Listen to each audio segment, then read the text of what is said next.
very careful, because as a principal, that's going to be undone.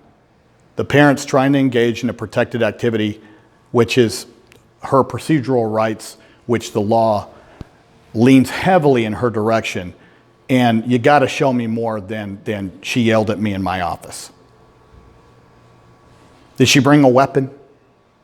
You know, did she threaten you with a baseball bat? You know, those kind of things. You know, now we're getting into Italian, you know. We don't do that. We're nice people. But at the end of this, you'll sit there and find bullet points that are very good, written by John Beasley, not the one in Montgomery, the one in Atlanta, that does a lot of civil rights stuff. And the conclusion is retaliatory conduct to teachers and school administrators can have lasting consequences on families. When schools inhibit parent advocacy, I'd say advocacy in general, including from their own teachers, they risk not meeting the disability-related needs of the child, and also diminishes the effectiveness on the school itself. And that's very important to take into consideration.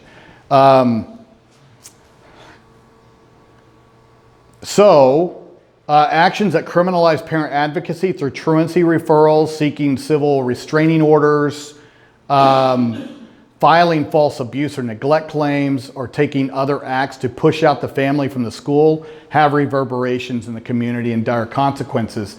And let me go ahead and point this out as well. There's another case that's going, I'm not going to cover it now. It's a Sixth Circuit case where the Sixth Circuit Court of Appeals found the school and the administrator, the principal, at fault, liable for false mandatory reporting claims on a family that had a child, or that has a child with type 1 diabetes, and you know, to where, if anybody knows anything about childhood diabetic situations, I mean, their glucose is always just fluctuating wildly. And this principal was weaponizing, because of the disagreements with the family and the emotion involved with those kind of situations, because everybody's sort of at a loss when it comes to juvenile diabetes. So the principal was weaponizing mandatory reporting requirements and was filing reports, you know, under medical neglect.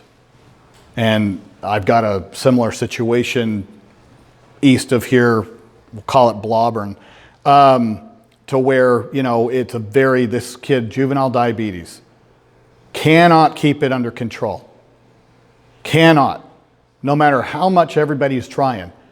But everybody's pointing fingers at each other, the parent, the nurse, the principal, and it's become a cesspool of toxicity over there.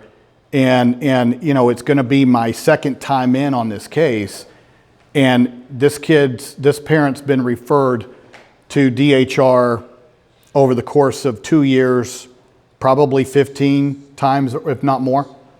Never once has there been a finding. Never once. I mean, DHR shaking their head. Yeah, you know. But everybody just sort of shrugging their shoulders and accepting it. And guys, there comes a point to where you're not going to have a good excuse. And you're only covered if these things are legit. You can make a mistake every once in a while, and you can err on the side of caution in your mandatory reporting.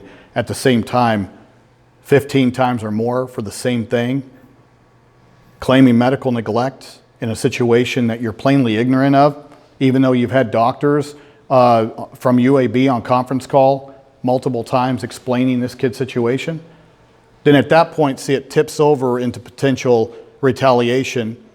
It tips over, and the Sixth Circuit agreed with the family and found the principal liable, that it was a retaliatory action instead of a true claim.